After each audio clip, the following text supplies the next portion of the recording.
मित्रासमोर कोणकोणती खेळ खेळलीस रे? आणि मी नदीत अंघोळ केली आणि मग मला तुझी आठवण आली म्हणून मी तुझ्यापर्यंत लंबगीने जावं लागलो. म्हणजे तुला काय म्हणायचंय?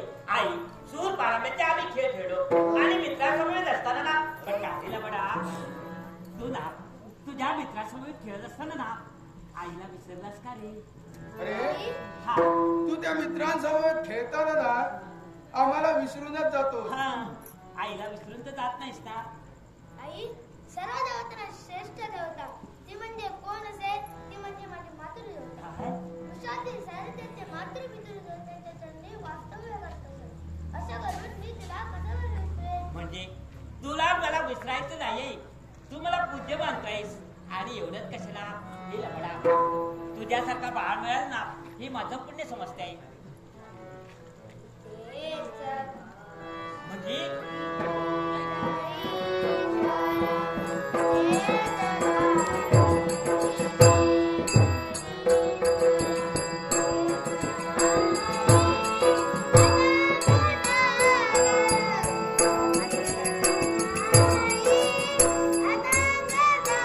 खाली कर जरा.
हे पहा